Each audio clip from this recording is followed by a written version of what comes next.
Hi friends, welcome back to our channel. இன்றைக்கி நம்ம என்ன ரெசிபி பார்க்க போகிறோன்னா, கோதுமை மாவை வச்சு ஹோம்மேட் வீட் நூடுல்ஸ் செய்யலாம். குழந்தைங்களுக்கு பிடிச்ச மாதிரியும் ஹெல்த்தியாகவும் எப்படி செய்கிறதுன்னு பார்க்கலாம். இப்போ இது பண்ணுறதுக்கு ஒரு 2 கப்பு கோதுமை மாவு சேர்த்துடலாம். இது கூடயே இதுக்கு தேவையான சால்ட்டு சேர்த்துடலாம். இப்போ ஒரு ஸ்பூன் ஆயில் சேர்த்துக்கலாம். ரீஃபண்ட் ஆயில் சேர்த்துக்கோங்க. ஃப்ளேவர் இல்லாத எந்த ஆயில் வேணாலும் சேர்த்துக்கலாம். இதை நல்லா மிக்ஸ் பண்ணிக்கலாம். இப்போ இது கூடயே வெதுவெதுப்பான தண்ணி கொஞ்சம் சேர்த்துடலாம். சப்பாத்தி மாவு பதத்துக்கு நல்லா பிசைஞ்சு எடுத்துக்கலாம். இந்த அளவுக்கு நல்லா சாஃப்டாக பிசைஞ்சுக்குங்க. இது ஒரு அரை மணி நேரம் ஊறட்டும். இது பண்ணுறதுக்கு இந்த மாதிரி ஹோல் உள்ள ஜல்லடையாக எடுத்துக்கோங்க. பாதி மாவை மட்டும் எடுத்து இதோட சேர்த்துக்கலாம்.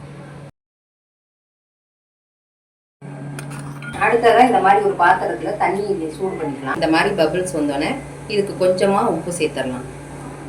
ரீஃபண்ட் ஆயில் சேர்த்துக்கலாம். அப்போ தான் ஒன்றோட ஒன்று ஒட்டாமல் நூடுல்ஸ் வரும். இப்போ வந்து நல்லா ஸ்ட்ரைட்டாக இதை பிழிஞ்சு எடுத்துக்கலாம்.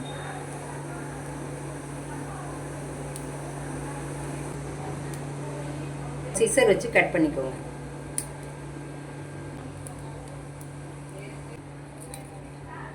இதை ஒரு ஃபோக் ஸ்பூன் வச்சு இந்த மாதிரி விலக்கி விட்டுக்கலாம். ஒன்றோட ஒன்று ஒட்டாமல் இருக்கும்.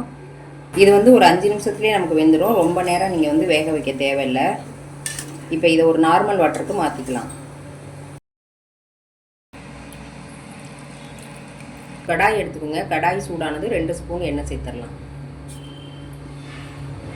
ஒரு ஆனியனை மெலிசாக கட் பண்ணி அதில் சேர்த்துக்கோங்க. இப்போ இது கூடயும் கொஞ்சமாக முட்டைக்கோஸ் சேர்த்துக்கலாம். எல்லா காயுமே நல்லா மெலிசாக அரிஞ்சு சேர்த்துக்கோங்க. அடுத்ததாக கொஞ்சமாக கேரட்டு, குடமிளகாய் கொஞ்சம் சேர்த்துக்கோங்க. இதை எல்லாத்தையுமே மிக்ஸ் பண்ணிக்கலாம். காய்க்கு தேவையான உப்பு சேர்த்துடலாம். இப்போ பாதி வெந்துடுச்சு. இது கூட 1 ஸ்பூன் மிளகாத்தூள் சேர்த்துடலாம். 1/4 teaspoon garam masala, 1/2 teaspoon tomato ketchup சேர்த்துக்கலாம்.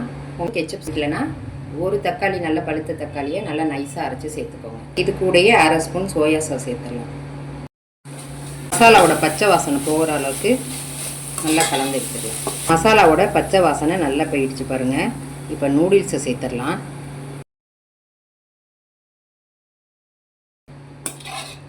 ரொம்ப அழுத்தி எடுக்காமல் மேலால் இந்த மாதிரி கலந்து எடுத்துக்கோங்க. நூடுல்ஸ் உடையாமல் இருக்கும். நூடுல்ஸ் நல்லா ரெடி ஆகிடுச்சு. இப்போ இது ஒரு பிளேட்டுக்கு மாற்றிக்கலாம்.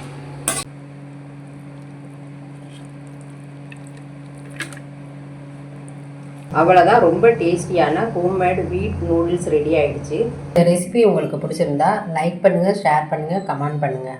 சாய் கிச்சனை மறக்காமல் சப்ஸ்கிரைப் பண்ணுங்கள். பாய்.